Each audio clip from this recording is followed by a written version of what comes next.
Assalamualaikum warahmatullahi wabarakatuh. Berjumpa lagi bersama Ustazah Diva pada pembelajaran adab kelas 3. Sebelum kita mulai, kita berdoa terlebih dahulu ya. Sikap berdoa, tangannya diangkat, kepalanya ditundukkan. Membaca basmalah bersama-sama. Bismillahirrahmanirrahim. Dengan menyebut nama Allah yang Maha Pengasih lagi Maha Penyayang. Doa sebelum belajar.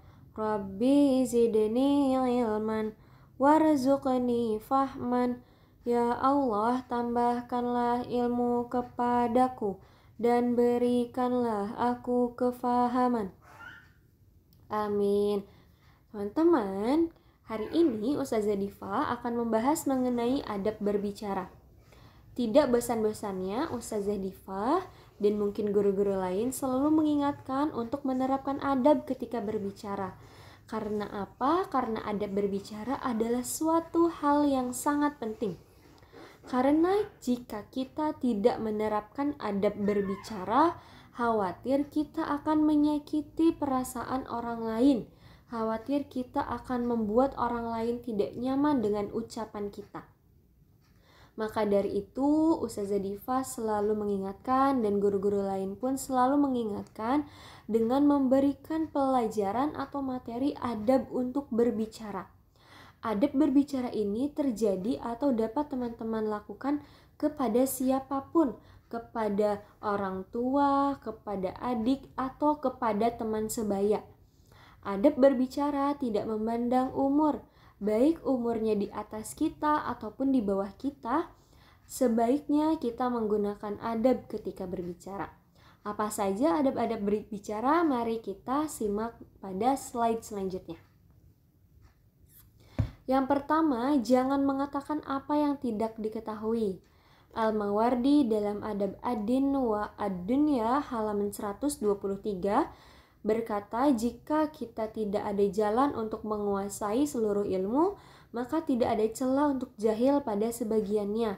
Dan jika tidak ada celah pada sebagiannya, maka tidak boleh dihina untuk mengatakan saya tidak tahu pada apa yang tidak diketahuinya. Nah teman-teman, ketika kita ditanyakan mengenai suatu hal, lebih baik jika kita tidak mengetahuinya, lebih baik kita berbicara kita tidak tahu. Dibandingkan ketika kita ditanyakan mengenai suatu hal lalu kita menjawabnya dengan asal, maka itu akan menyebabkan diri kita sendiri pun akan mendapatkan pandangan yang buruk.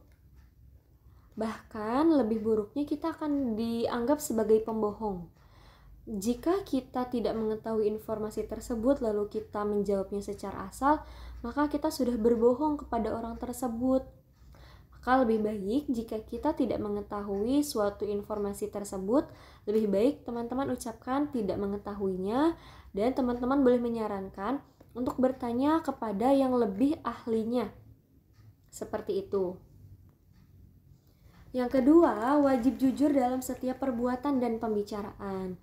Sesuai dengan Quran surat Al-An'am ayat 152 yang artinya, apabila kamu berbicara, bicaralah sejujurnya, sekalipun dia kerabatmu. Dan penuhilah janji Allah.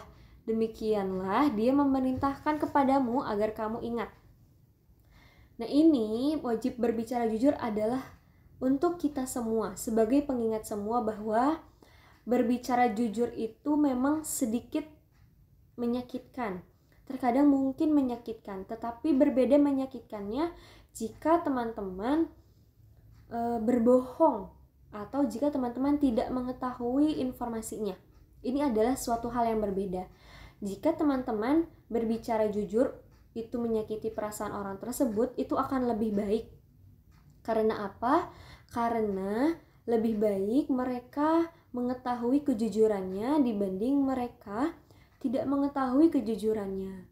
Ketika mereka tidak mengetahui kejujurannya, maka mereka pun akan sangat tidak nyaman dengan dirinya sendiri. Lalu selanjutnya bertutur kata dengan lembut. Sesuai dengan Quran surat Al-Imran ayat 159 yang artinya, maka disebabkan rahmat dari Allah lah kamu berlaku lemah lembut terhadap mereka. Sekiranya kamu bersikap keras lagi berhati kasar, tentulah mereka menjauhkan diri dari sekelilingmu. Nah, ketika teman-teman berbicara, pastikan bertutur kata dengan lembut. Kenapa bertutur kata dengan lembut? Karena jika teman-teman berbicara secara kasar, maka itu akan tidak sampai informasinya kepada lawan bicaranya. Nah, jika teman-teman berbicaranya dengan kasar, itu akan merekanya tidak nyaman. Lalu ketika tidak nyaman, mereka pun akan menjauhi teman-teman. Apakah teman-teman ingin tidak memiliki lawan bicara atau tidak memiliki teman berbicara? Tentu saja teman-teman tidak ingin. Begitu juga dengan Ustazah Diva. Kita semua butuh lawan bicara, kita semua butuh teman untuk berbicara. Selanjutnya dipahami dengan mudah oleh umum, sesuai dengan hadis riwayat Tirmizi yang artinya kecepatan bicara Rasulullah Shallallahu Alaihi Wasallam tidak pernah melebihi kecepatan bicara kalian. Beliau berbicara dengan tutur kata yang singkat namun jelas, sehingga mudah diingat oleh siapa yang mendengarnya di majelis. Ketika berbicara atau menyampaikan informasi, pastikan teman-teman langsung saja mengenai intinya dan menggunakan kalimat yang dapat dipahami oleh seluruh orang-orang yang mendengarkannya. Agar yang mengerti tidak hanya 1, 2, atau 3 orang, tetapi seluruh orang yang ada pada ruangan tersebut atau kepada seluruh orang yang menjadi teman bicara teman-teman. Selanjutnya bertanya secukupnya mengenai sesuatu yang tidak penting, sesuai dengan hadis riwayat Bukhari yang artinya, seandainya aku sempat menemuinya, tentu aku akan menolaknya, tidak membenarkannya, karena Rasulullah Shallallahu Alaihi Wasallam tidak pernah menyampaikan hadis secara berturut-turut sebagaimana yang kalian sampaikan. Maksudnya menyampaikan hadis sekian banyak dalam satu waktu. Nah, untuk kegiatan bertanya ini, pastikan teman-teman bertanya secukupnya. Khawatir jika teman-teman terlalu banyak bertanya itu akan melenceng atau akan memperlebar suatu informasi. Jadi, karena lebih baik teman-teman cukup mengetahui satu informasi dalam satu hari atau 2 informasi dalam satu hari, itu akan lebih baik untuk teman-teman mengingatnya dan teman-teman dapat mempelajarinya dibanding teman-teman mengetahui 10 informasi dalam satu waktu lalu keesokan harinya teman-teman akan lupa mengenai informasi tersebut. Berbicara sopan sesuai hadis riwayat Bukhari dan Muslim yang artinya barang siapa yang beriman pada Allah Subhanahu wa taala dan hari akhir, maka hendaklah berkata baik atau lebih baik diam. Nah, berbicara sopan ini adalah ketika teman-teman mengeluarkan kata-kata yang baik, artinya tidak mengeluarkan kata-kata yang kotor. Itu khawatir akan menyebabkan lawan bicara kita sakit hati. Dan jika kita tidak mengetahui bagaimana cara kita untuk berbicara dengan sopan, lebih baik kita meminta maaf terlebih dahulu. Lalu teman-teman katakan bahwa saya tidak mengetahui bagaimana cara menjelaskannya, tetapi yang ingin saya sampaikan adalah silakan teman-teman jabarkan. Seperti itu. Larangan dalam berbicara yang pertama tidak mencaci. Sesuai dengan hadis riwayat Bukhari dan Muslim yang artinya mencaci orang Islam atau Muslim adalah perbuatan fasik dan membunuhnya adalah perbuatan kufur. Nah, teman-teman, tidak mencaci itu adalah perbuatan fasik. Fasik itu adalah dosa besar. Ketika kita mencaci orang Islam atau mencaci teman kita, maka itu adalah sebuah dosa besar yang sudah kita perbuat. Karena makhluk atau orang yang ada di bumi ini, setiap manusia yang ada di bumi ini adalah ciptaan Allah. Ketika teman-teman mencaci orang tersebut, maka teman-teman sudah menghina apa yang sudah Allah ciptakan. Yang kedua, tidak membicarakan aib orang lain, sesuai dengan hadis riwayat At-Tirmizi yang artinya, dan barang siapa yang menutupi aib seseorang muslim sewaktu di dunia, maka Allah akan menutup aibnya di dunia dan di akhirat. Ketika teman-teman mengetahui suatu rahasia, aib itu adalah rahasia ya teman-teman. Ketika teman-teman mengetahui sebuah rahasia seseorang, maka lebih baik kita diam, kita anggap sebagai aib kita sendiri, maka kita tidak perlu berbicara kepada orang lain, karena Allah pun akan menutup aib kita apabila aib orang lain pun kita tutup rapat-rapat. Lalu yang ketiga, tidak berwajah dua, dari Abu Hurairah bahwa ia mendengar Rasulullah Shallallahu Alaihi Wasallam bersabda, manusia yang paling buruk adalah yang bermuka dua, yang mendatangi suatu kelompok dengan muka tertentu dan mendatangi yang lainnya dengan muka yang lain. Hadis riwayat Bukhari. Ini adalah yang dimaksudnya ketika teman-teman berbeda perlakuan terhadap orang lain. Ketika kepada seseorang ini teman-teman berbuat baik, maka kesemua pun harus berbuat baik, tidak membeda-bedakan siapapun itu.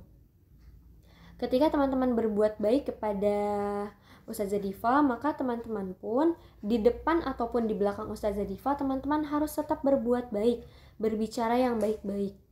Ini berlaku kepada setiap orang. Jika teman-teman bertemu dengan teman lain, maka jika teman-teman tidak suka, katakanlah secara jujur jika teman-teman tidak suka dan tuntaskan masalah tersebut. Itu akan lebih baik dibanding teman-teman bertemu dengan seseorang ketika teman-teman tidak suka, di depan orang tersebut teman-teman bersikap baik, tetapi ketika di belakang teman-teman membicarakan keburukannya. Yang selanjutnya adalah tidak menghina. Sa'id bin al-Musyab rahimahullah mengatakan, janganlah engkau berkata kepada temanmu, wahai keledai, wahai anjing, atau wahai babi. Karena kelak di hari kiamat engkau akan ditanya, apakah engkau melihat aku diciptakan sebagai anjing, keledai, atau babi? Teman-teman, Allah sudah menciptakan kita sesuai dengan fitrahnya. Kita adalah manusia. Seburuk-buruknya perbuatan yang dilakukan oleh seseorang, kita tidak dapat menghinanya. Karena manusia memiliki akal, sedangkan hewan tidak memiliki akal. Nah, sampai sini, apakah teman-teman ada yang ingin ditanyakan? Jika ada yang ingin ditanyakan, silakan teman-teman menjapri atau chat kepada Ustazah Diva melalui WhatsApp ya. Nah, di sini ada proyeknya adalah teman-teman membuat rangkuman materi adab berbicara yang sudah kamu pelajari. Cukup teman-teman tuliskan adab berbicara dan poin-poinnya saja ya, tidak perlu ditulis semuanya. Sampai sini mohon maaf apabila ada kesalahan dalam ucapan. Semoga kita semua dapat menerapkan adab berbicara ini, karena Ustazah Diva pun masih belajar dalam menerapkan adab berbicara. Dan semoga kita semua dapat saling mengingatkan untuk menerapkan adab berbicara kepada siapapun. Kita tutup dengan membaca doa bersama-sama ya. Sikap berdoa, tangannya diangkat, kepalanya ditundukkan. Membaca hamdalah bersama-sama. Alhamdulillahi Rabbil Alamin. Segala puji bagi Allah Tuhan semesta alam. Doa penutup majlis. Subhanaka Allahumma wa bihamdika asyhadu an la ilaha illa anta astaghfiruka wa atubu ilaik. Terima kasih sudah menyempatkan menonton video hari ini. Semoga kegiatan teman-teman selalu dilancarkan. Wassalamualaikum warahmatullahi wabarakatuh. Sampai jumpa di video berikutnya.